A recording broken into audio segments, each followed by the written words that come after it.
I'm sure many of you who were kids in the 2000s like I was had and perhaps still have a certain fondness for stores like Party City, Spirit Halloween, iParty, Toys R Us, and other similar retailers. There was always a sense of excitement to having your parents take you to one of them, wandering around and looking at all the colorful products that you knew deep down you were unlikely to get your hands on, but which still felt somehow in reach if you could simply badger your parent enough for them to concede. Even if you walked away empty-handed, there was always the simple pleasure of existing in these spaces.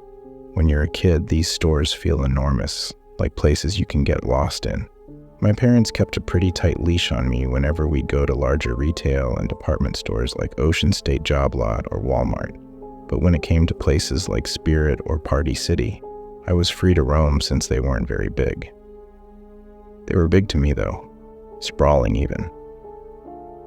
I always felt like there were these little nooks that I could slip into, sections in the corners that somehow felt separate from the rest of the store, usually devoid of many other customers. A lot of the time, they were the equivalent of the bargain bin, not really the sorts of goods most people shopping would care for. To a kid who didn't have any notion of purchasing things for himself, though, they were exciting just because they were there. It gave me a real sense of adventure and discovery, like these stores somehow went on forever. Then there was this local party store we had.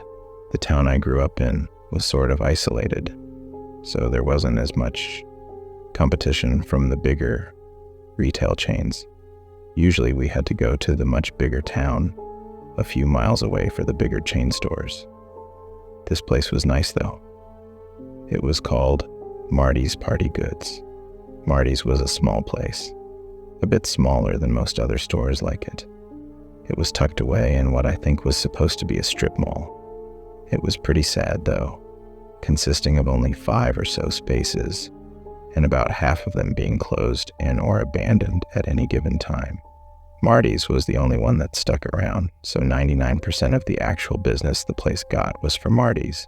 My father was the main breadwinner for the family, and so during days off from school and summer vacations, it'd mostly be me and my mother since I didn't hang out with my friends outside of school very much. No particular reason, really. Just tended not to think of it beyond birthday parties and other events. As a result, we didn't have much to do. My mom would bring me to Marty's to kill an hour or two. We rarely left having bought something. I just enjoyed exploring a lot. And she sometimes browsed what they had. At some point, I think it was either 2008 or 2009, I developed this petrifying fear of the place. My parents told me that around the end of the decade something happened. I just refused to step foot in the place. My mother told me that it had been while we were shopping there for my Halloween costume, since it was October. These had, like most other party stores, got appropriately dressed up and stocked for the approaching holiday. She said that I had gotten lost, and when she found me again, I was crying and begging her to go home, unable to explain what it was had happened while I was wandering. It made me so afraid. The fact that I had even gotten lost in the first place was strange given the store's size. Children have a knack for getting lost in just about any store. There can be distance between them and their guardians. But it couldn't have just been that. After all, it wouldn't have taken even 5 minutes of idly walking around and calling out for my mom to have heard me, or for me to have found my mom. She told me she couldn't find me for about 20. She'd found me right when she was starting to worry that I'd gone outside. I always found it strange that I couldn't remember when this happened. You'd think that such a big event, at least big for a small child, would have stuck in my brain, if nothing else, as something you have remembered. But for years it was just a story my mother told me about sometimes. We never did go back to Marty's after that. In retrospect, I think a lot of my memories of Spirit Halloween are of traveling to the next town over to do our Halloween shopping after I grew too scared to go back. Something had always bothered me about this story, beyond my lack of a simple party store. Now, had I gone missing for nearly half an hour? As I think about it often, usually just popped into my head every now and again, and I'd wonder about it for a few minutes before something distracted me. And I forgot all about it again. It was like that for a long time, well into my college years. I'd just finished my second year at college and decided to head back to my hometown for a week to unwind after the joint stress of finals and work, and to see my parents again since I hadn't since Christmas.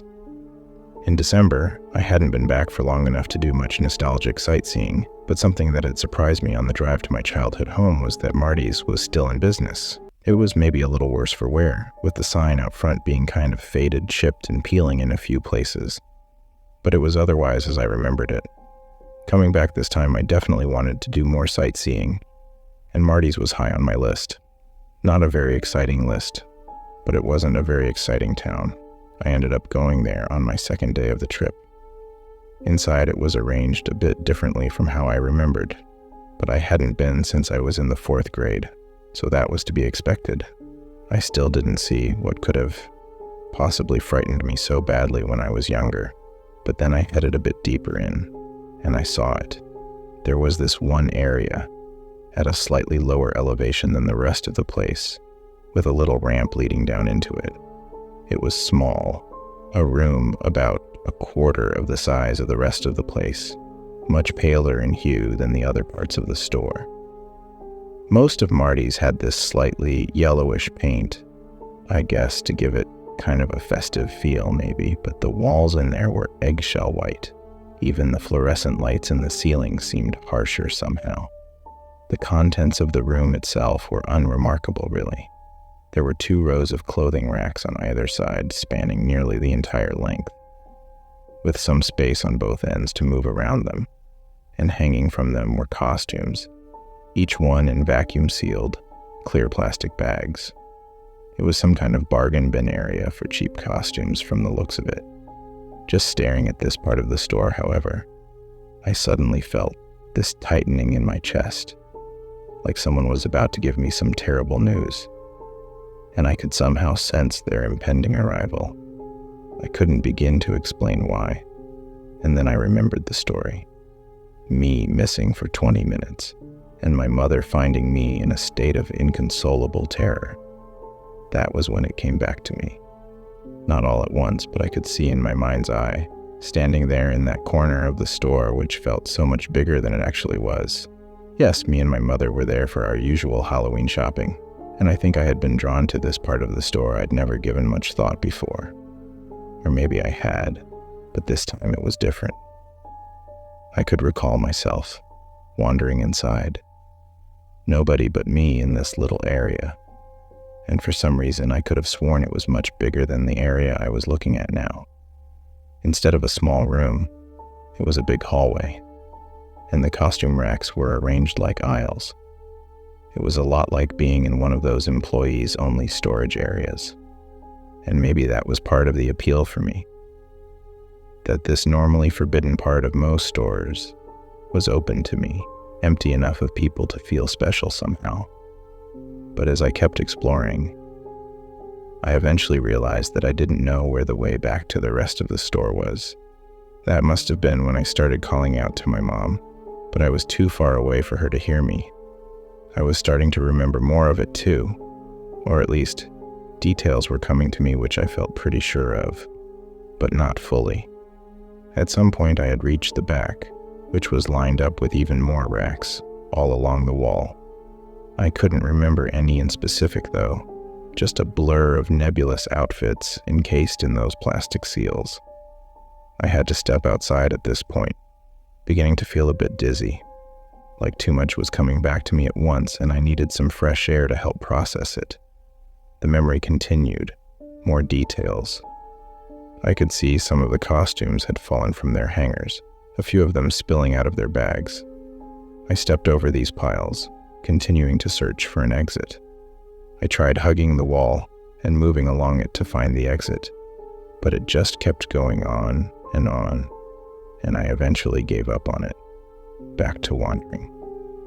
According to my mother, it was just 20 minutes, but in my steadily blossoming memory, it felt so much longer, like I'd been stuck there for hours, a full day even. There was something else too, something that made the hairs on the back of my neck stand up as it returned to me with everything else. I wasn't alone in that impossible area. At some point, I developed a strong feeling that there was someone else there with me. An adult to hopefully lead me back out would have been nice, but it wasn't like that. It felt like whoever it was, they knew I was there, and they had been watching me for a while. Maybe not the whole time, but at some point, they'd become aware of me. Or it, if I'm being honest with myself. I know it sounds silly, but this part feels so vivid to me even now. I have a hard time waving it away. I think I saw it too. While trying to find the way out, I could hear this shuffling noise just beyond one of the aisles I was standing next to. There was another one of those piles. This one more like a heap, except it was moving slightly, the heap. It looked a bit like when you wade through a pile of autumn leaves that reach up past your ankles, a few masks and other accessories being shoved aside. I couldn't see feet though, but I saw something else. I saw an eye, staring back at me through one of the gaps between the hanging costumes. It wasn't a human eye though, nor the eye of some terrible monster, but instead, the fake eye of a rubber mask. I don't remember exactly what the mask was. It looked kind of reptilian, like some kind of lizard costume maybe. It wasn't hanging from one of the hangers though, because there was a slight movement to it, the kind you get with someone trying to remain still, but the body still shakes a little bit. No breathing, no sound except for the light shuffling of the costumes moving beneath its unseen feet as it stared back at me. I don't remember how I found my way out. I think I just wandered until it came to me. Whatever it was that I saw, it didn't chase me. It just stared at me, and that was the only look at it I got. I probably ran after I saw it, though. The rest came to me naturally. I remembered my mother, looking worried, and briefly chastising me before seeing how scared I was. I remember crying, hugging her tight, and I remember her carrying me out to the car. Not much after that, though. The memory tapers off, as most from that long ago tend to. I think maybe she rented a movie for us on demand to make me feel better. I still don't know how to process that memory, honestly. It's easy to pass it off as a dream, but even now it feels too real for me to just dismiss it. It's like I saw something I shouldn't have, in a way. Of course, Marty's is a normal party store, just like any other. Curiosity got the better of me, and I ended up going back the next day after I'd given myself time to collect my thoughts. The little side room was just as it had been the day before, even after I tentatively went inside.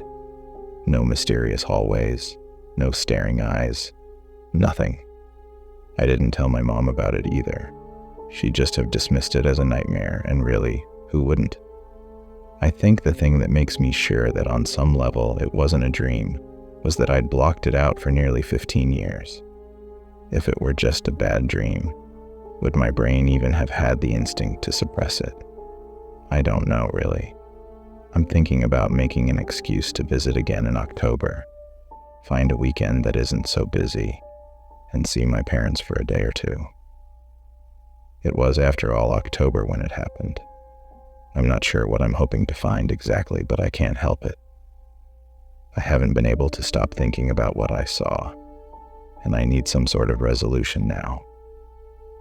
I don't think anything will happen, but it can't hurt to see, right?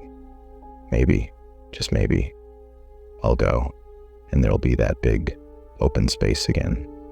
Maybe I'll see it, the figure looming in the distance.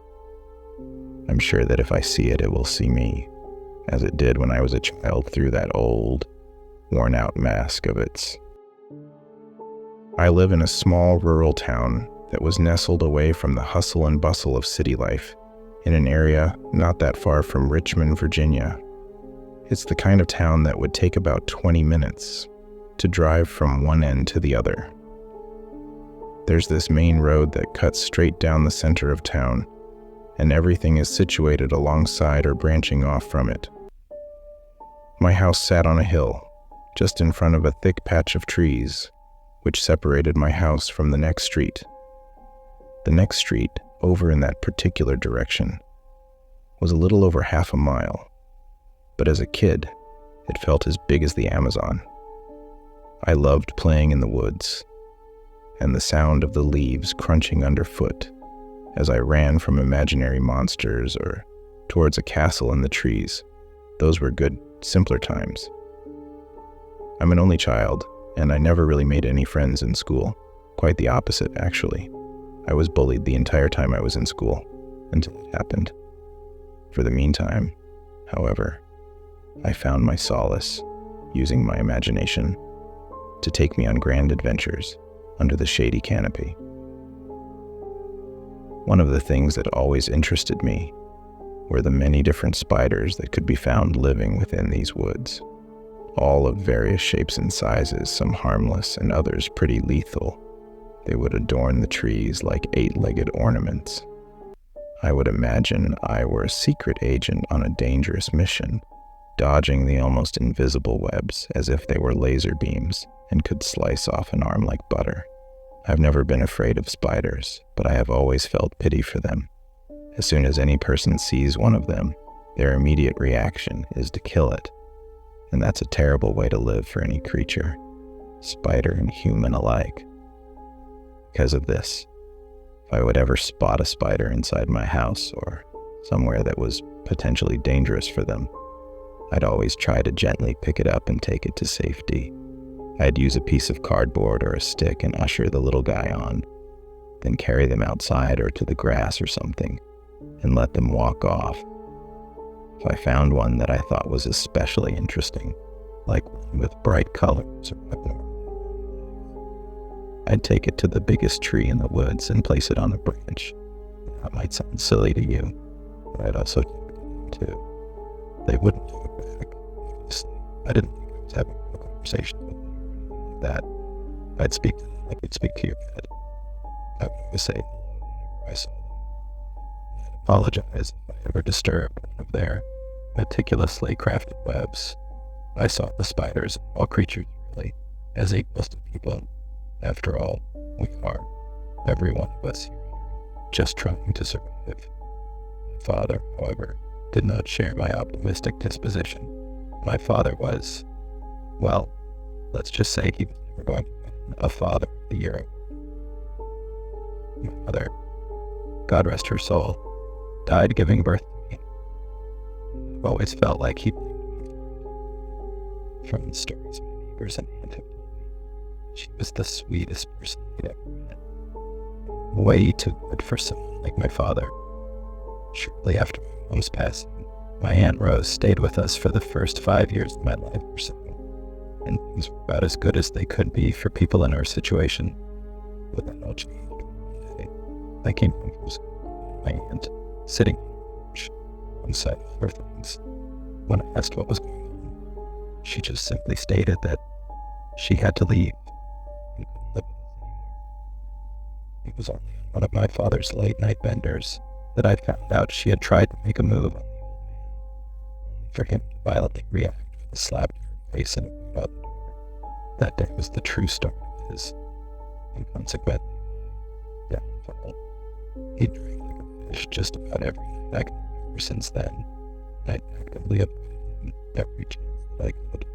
Some afternoons I'd come in to see him lazily slumped in his recliner, still clutching his precious empty bottle. There was one night in particular he would drink much more than his usual amount. A day I had grown to despise, never looked forward to, my birthday.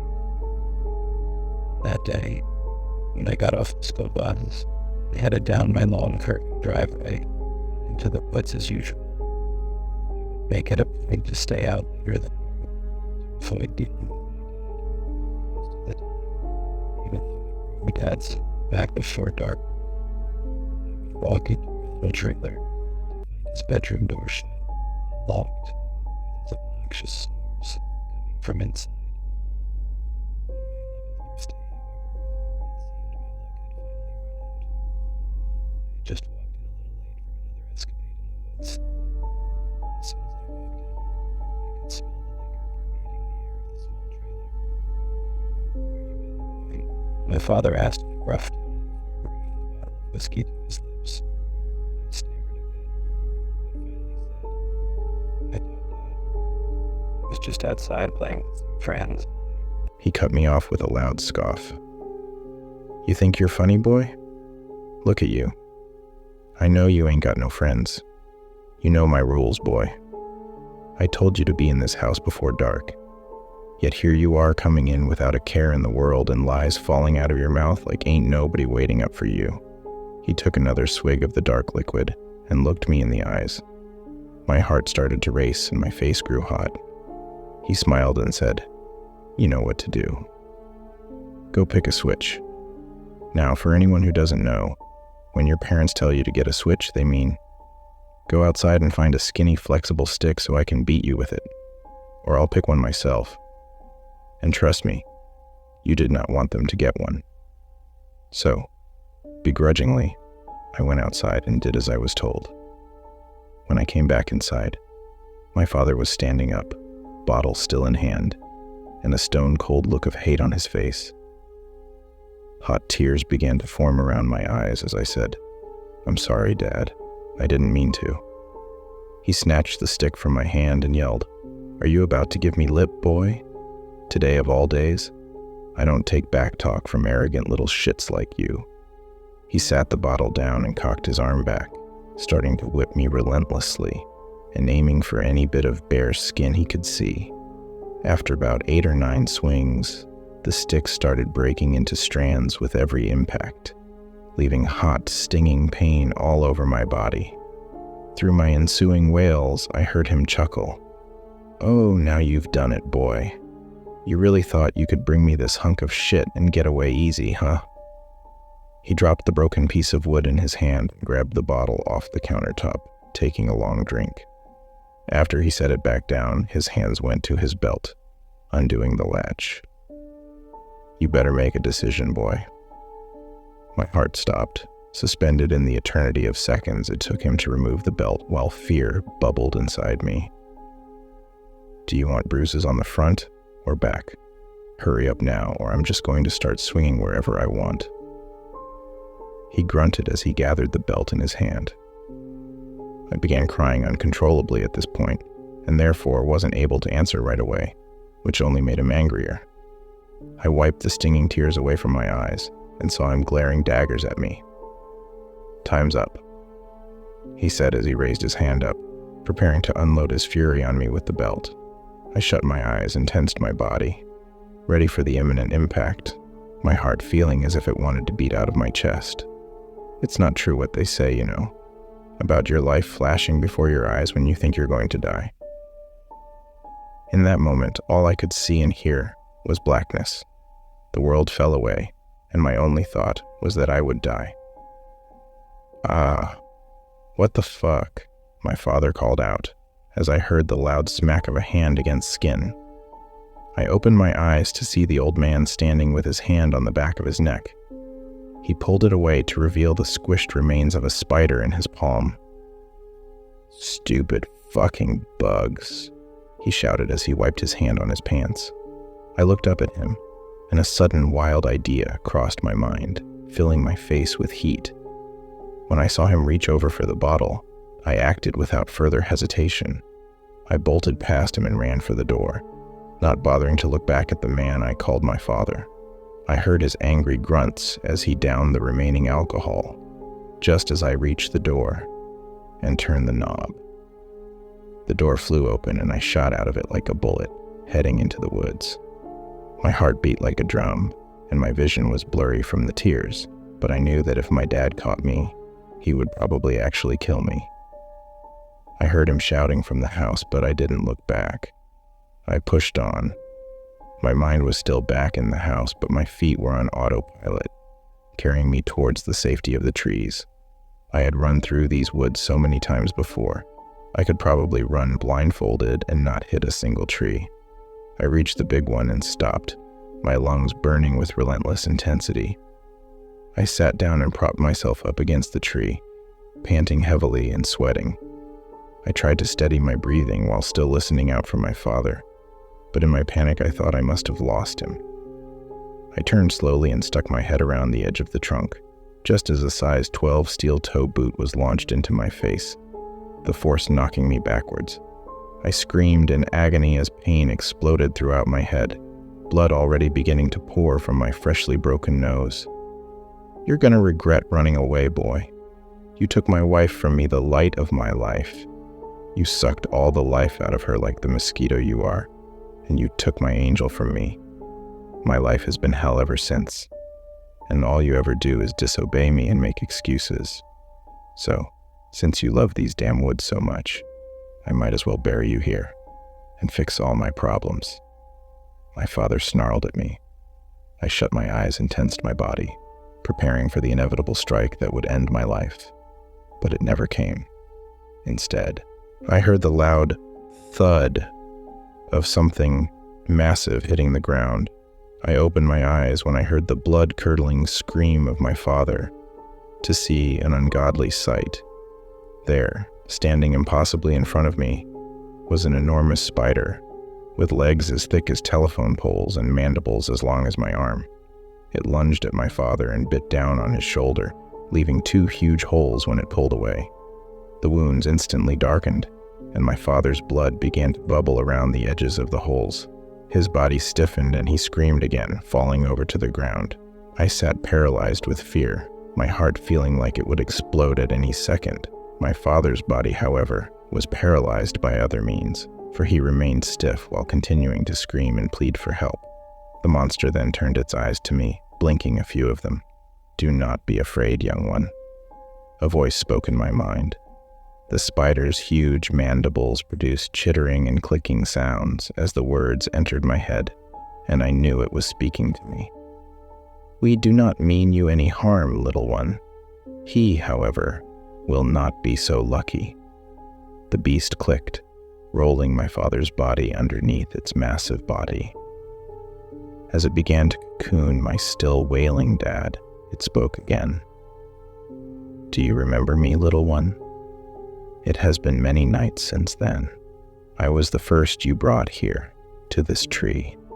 For countless decades your kind have been hostile to us, ending our lives beneath their heels or swatting us with newspapers. It is why we birth so many young, for most of them shall never get the chance to live a full life. You, however, are different." It then finished the cocoon, and the words continued in my brain. "Ever since you brought me here, I have grown, and I have watched you. Since then, you have continued to show kindness to many of us. These woods are filled with those who have benefited from your selfless actions." My father then made a gurgling noise as he tried to choke out my name. It seemed the toxin was spreading all over, for when I looked into his eyes, they were a dark shade of purple. No irises to speak of.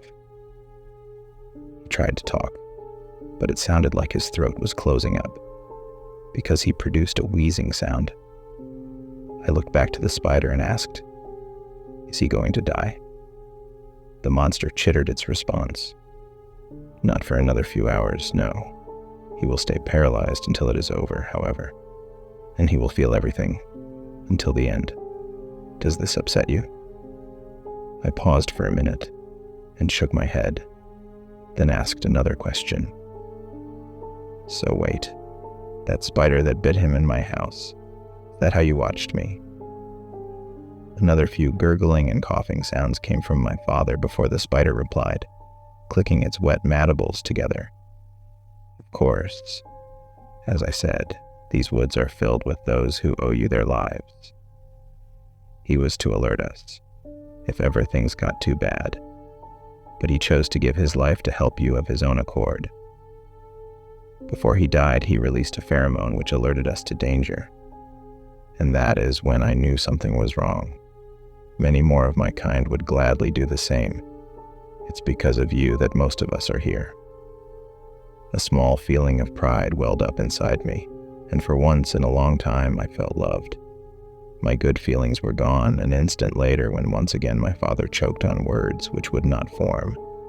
I walked over and crouched down so my face was close to his, studying all the dark veins under his skin. "What was that?" was all I said. After about half a minute of gags and gurgles, he finally said, "I'm sorry, son. Please help me." I looked into his dark, sick eyes, stood up and said, "Are you about to give me lip, boy? You know the rules. Pick a switch. Better hurry up, or I'll decide for you." His eyes grew wide as a moment of clarifying silence hung in the air. Top-rated mesothelioma lawyers, diagnosed with mesothelioma. How to choose the best law firm for mesothelioma cases sponsored, Mesothelioma Claim Center. Slowly, I backed away from him and looked over to the monstrous spider and gave him a nod of confirmation. The beast shrieked in delight, while dozens of spiders descended down from branches and slowly covered my still choking father, beginning to wrap around his coffin made of web. Within minutes, he was completely secured in webbing, and I stood there, patiently waiting until his muffled groans fell silent. A vicious smile crept its way across my face as I watched the hundreds of strands descend upon him, lifting him slowly into the trees as if he were being raptured. A sudden relief washed over me, and my eyes began to water while I looked upon the denizens of the trees. "Thank you. Thank you all," I said to my unlikely saviors, these supposed pests abhorred by society. And I turned away to head back up to my now empty house. The chittering and scurrying of millions of tiny legs following me brought an almost alien emotion back into my life. Joy. I didn't write this as some sort of confession or form of atonement in any way. Oh no. This is a testament to the tenacity of life, the will to survive. My father was a real piece of shit, and even now, after 3 long years without him, I do not regret what happened. In fact, I revel in knowing that he isn't around to spread his hateful nature anymore, because with his life taken, mine could finally start. Shortly after this, I began going to school again, because even I knew that if I went missing from school, cops would be involved. So I kept my head down for the most part, but never again did I allow myself to be bullied. It's funny how one small little creature can make someone sick for days, or leave burning welts all over your skin, or even kill you. Word spread quickly amongst the delinquents about weird shit seeming to happen with anyone who fucked with me, and eventually, they left me alone. Everyone left me alone. My only friends now are the 8-legged inhabitants of the woods, and I very much prefer it that way. Let this serve as a warning to those of you who treat others as lesser life forms than yourself. All life has value, no matter how small.